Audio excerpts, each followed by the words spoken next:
Lok Sabha इंतखाबी ज़ाब्ते Akhlaq code of conduct से कबल मज़ीद 2 गारंटीज़ नाफिज कर दी जाएंगी। चिन्ना रेड्डी। तेलंगाना मनसूबाबंदी कमीशन के नायब सदर चिन्ना रेड्डी ने कहा कि वज़ीर आला रेवंत रेड्डी ने हैदराबाद के अवाम को अपने मसाइल उठाने का मौका फराहम किया है। इन्होंने कहा कि चीफ मिनिस्टर रेवंत रेड्डी ने प्रजावानी प्रोग्राम के इंचार्ज की हैसियत से इन पर भारी जिम्मेदारी आयद की है। इन्होंने कहा कि कांग्रेस हुकूमत के क़याम के 90 दिन मुकम्मिल होने से पहले 4 गारंटीज़ पर अमल दरामद किया गया। इन्होंने कहा कि बाकी वादों को लोकसभा इलेक्शंस के इंतखाबी ज़ाब्ते अखलाक यानी कोड ऑफ कंडक्ट नाफिज से पहले किया जाएगा।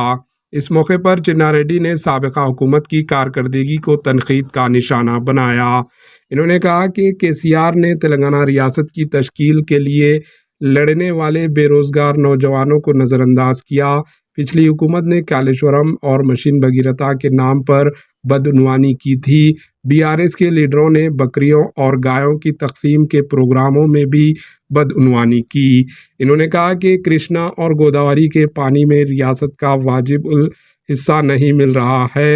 इन्होंने कहा कि रियासत की असल अपोजिशन बीआरएस के लीडरान किस मुंह से कालेश्वरम प्रोजेक्ट का दौरा कर रहे हैं। केसीआर ने रियासत की माली हालत को ख़राब कर दिया है। Bureau report, HN news.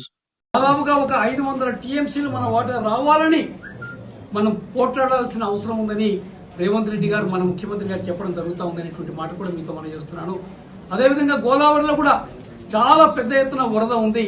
దాన్ని పూర్తిగా తెలంగాణను సస్యశ్యామలం చేయడానికి వాడుకోవాల్సిన అవసరం ఉందనేటువంటి మాట వారు రేవంత్ రెడ్డి గారు చెప్పడం జరుగుతూ ఉందనేటువంటి మాట కూడా మీతో మనం చేస్తున్నాను. ఇచ్చంపల్లి లాంటి ప్రాజెక్టు ఆ రోజు నిజాం ప్రభు ఉన్నప్పుడే మొదలు పెట్టాలని ప్రయత్నం చేసినటువంటి ఇచ్చంపల్లి చాలా గొప్ప ప్రాజెక్ట్ అది. ఆ రోజు వాళ్ళు ఫ్రెంచ్ దేశం AHN न्यूज को लाइक करें, शेयर करें और सब्सक्राइब करना ना भूलें।